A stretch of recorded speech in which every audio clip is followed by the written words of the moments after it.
Assalamualaikum warahmatullahi wabarakatuh. Masih dengan Sani Channel ya. Oke, kita sore ini akan membahas yaitu tentang Satrio Piningit ya. Ini budak janggotan mengajari Satrio Piningit membedah Trisula Weda ya. Trisula itu 3, Weda itu kitab suci, 3 kitab suci ya, yang dijadikan satu, yaitu diikat dengan kalimat la ilaha illallah ya.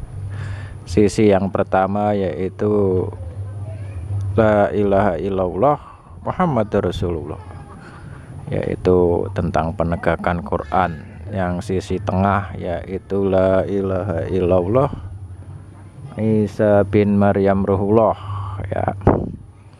Yang sisi ketiga yaitu la ilaha illallah Musa kalimullah. Itulah pengikat yaitu 3 kitab suci ya, yaitu Al-Maidah ayat 6, 6, 6, 5, 6, 8. Kemudian yang selanjutnya kita akan memuhaiminkan ya, mengurutkan, yaitu bahwa sebenarnya dari zaman dulu itu semua nabi mengucapkan kata yang sama, yaitu la ilaha illallah. Kemudian kalau Isa ruhullah ya, Isa bin Maryam ruhullah.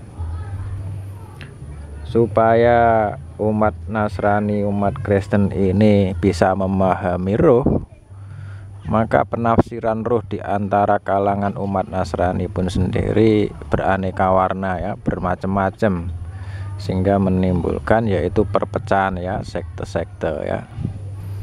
Ada yang berpendapat bahwa ruh itu adalah nyawa Allah yang turun. Ada yang mengatakan bahwa ruh itu adalah yaitu sifat-sifat Allah yang turun ya, macam-macam ya. Ada Nestorian ya, ada ini. Orang Islam pun masalah ruh ini terjadi perbedaan pendapat, sehingga ketika itu Nabi Muhammad diuji oleh rahib-rahib Yahudi atau rahib-rahib Nasrani ya, disuruh menanyakan 3 pertanyaan ya. Yang pertama tentang yaitu tentang kisah ya, Ashabul Kahfi kalau nggak salah ya. Yang terakhir ini tentang ruh. Dan tentang ruh ini Nabi Muhammad tidak bisa menjawabnya, maka dia bertanya kepada Allah, pada Jibril. Maka jawaban dari Allah, kamu tidaklah diberi ilmu melainkan hanya sedikit ya. Kamu tidaklah diberi ilmu melainkan hanya sedikit. Nah, ini jawaban dari Allah Subhanahu wa ta'ala. Dan di ayat lain bahwa ruh itu adalah tiupan Allah ya.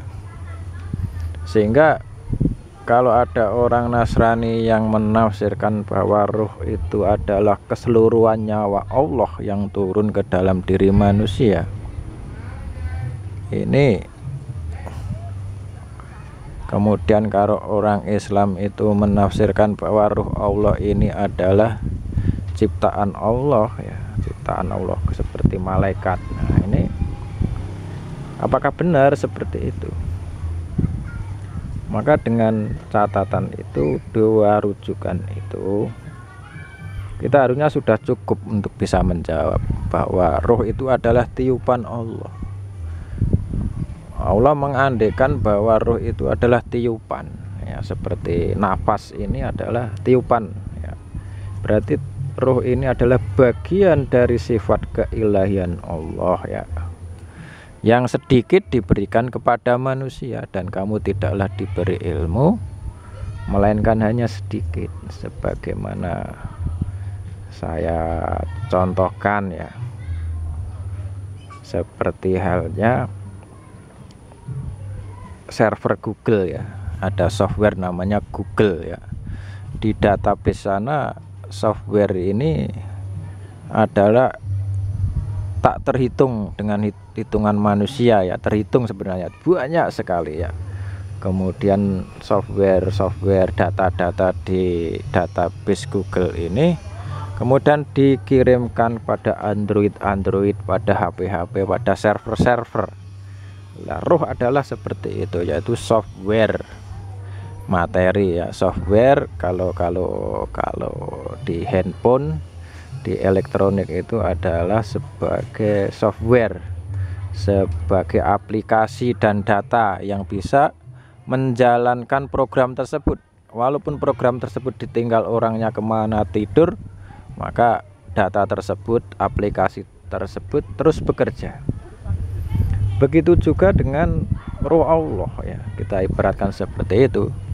Di dalam kitab Kejadian ya, itu dikatakan pada mulanya bumi ini tidak bergerak ya, mati ya, tidak ada pergerakan angin, tidak ada pergerakan udara. Kemudian roh Allah melayang-layang di atasnya. Nah, inilah kemudian Allah memberikan roh, memberikan software pada alam tersebut. Software itu apa? Menjadi hubungan kausalitas, hubungan sebab akibat ya, hubungan sunatullah ya, itu menjadi yaitu software. Sehingga software ini yang menciptakan siapa? Allah. Nah, begitu. Begitu juga dengan ruh yang ada di dalam Isa bin Maryam. Itu adalah bagian kecil dari tak terbatas